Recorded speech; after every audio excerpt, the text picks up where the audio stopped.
Hi guys! So ayan, panibagong vlog, panibagong budol na naman to ni Shopee. So ayan yung unang first na purchase ko is may skincare ako na tinatry ko ngayon. Sa tingin ko naman is hiyang ako dito kasi talagang naglabasan yung mga dumi sa mukha ko. Ayan, may isang malaking pimples pa nga ako na diyan talaga tumubo sa may bandang ilong ko. Nakakahiya naman sa kanya, di ba? Pa-expose talaga. So ayan, The next day. ayan guys, ayan na naman yung panibagong na purchase ko. So, sa ano ko pala nabili to sa TikTok, parang sobrang talaga trending ng shop na ito kasi ang daming talagang nasi-sold out. Tsaka I've been eyeing this one a long time ago. So, pinag-isipan ko talaga to ng ilang taon. Talaga namang siguro tama yung decision ko na mag-purchase din kasi may mga photos din ako na kaya gusto kong italagay. Okay, so ayan na nga guys, sinusubukan ko siyang i-unbox. Grabe naman kasi talaga. So grabe naman kasi talaga mag-wrap talaga itong si TikTok di ba? Talagang sisiguraduhin talaga na makakarating ng maganda at walang gasgas o anumang damage yung item.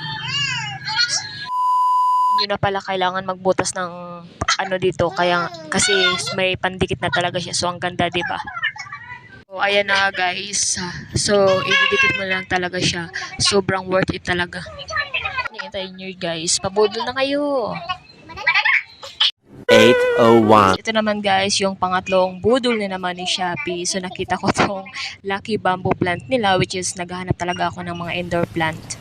Naman Wow! yung nabili kong vase, saktong-sakto sa pagdating talaga ng in-order ko. At yung isa dyan is nilagyan ko ng buhangin at may nabili rin kasi ako kong pot. So, ang ganda, di ba?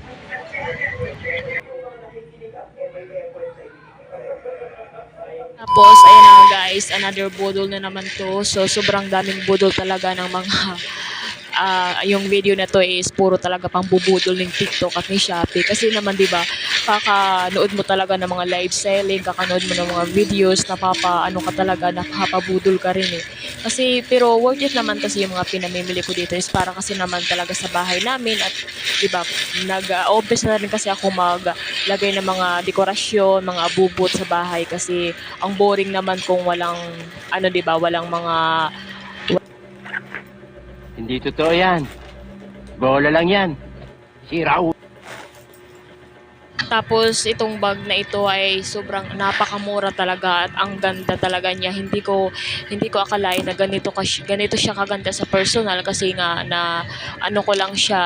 nakita ko lang siya. Naghahanap kasi talaga ako ng shoulder bag or sling bag, yung malalagay mo lang talaga is yung phone mo at saka yung wallet mo, 'di ba? Kapag lalo na kung hindi naman kailangan magdala ka ng 12 o'clock. At ayan guys, so dahil nga sa naunang video is talagang namangha ako sa resulta sa na-receive kong yung photo tile frame na ilalagay sa wall is ayan, nabudol na naman ulit ang lola nyo at napa-order na naman ulit.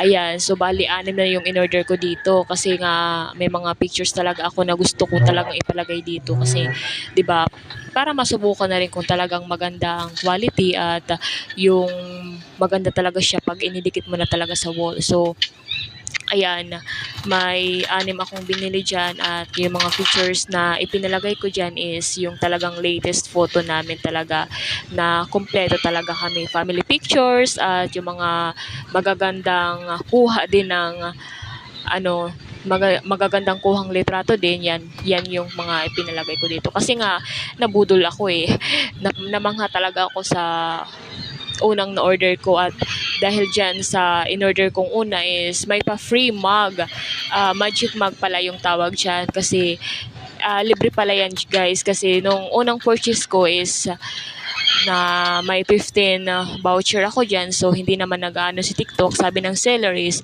padadalhan niya na lang ako ng free mug.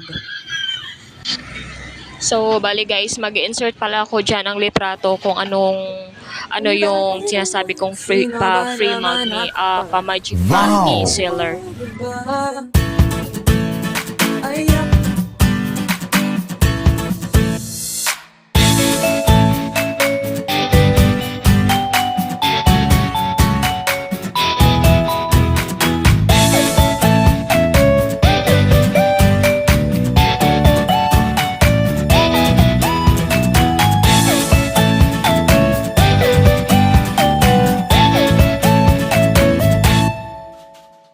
So, ayan na siya guys. Nakikita nyo naman siguro sa video na ito ang gaganda ng mga kuha at yung pag-edit talaga nila sa mga photos na isisend nyo, na ipapagawa yung photo tile frame na ilalagay nyo sa wall nyo at hindi nyo na kailangan magbutas ng pader dito guys. Sobrang ganda kasi may pandikit na siya sa likod at ididikit nyo na lang siya at yun, tapos na. At makita nyo na yung walls nyo na may mga photos nyo, diba? Ang ganda. So, comment down below guys kung gusto nyo malaman kung saang shop ko ito nabili at ilalagay ko sa baba. So, bali guys, sa last na videos na makita nyo dito is yung last na budol sa akin ni TikTok. So, ayan yung may pa-off shoulder dyan. May insert ako mga photos at kung sakaling magustuhan nyo, comment na lang kayo guys at ilalagay ko yung link sa baba ng mga shop na napamilihan ko ng mga nabudol sa akin ng Shopee at ng TikTok. Thank you for watching!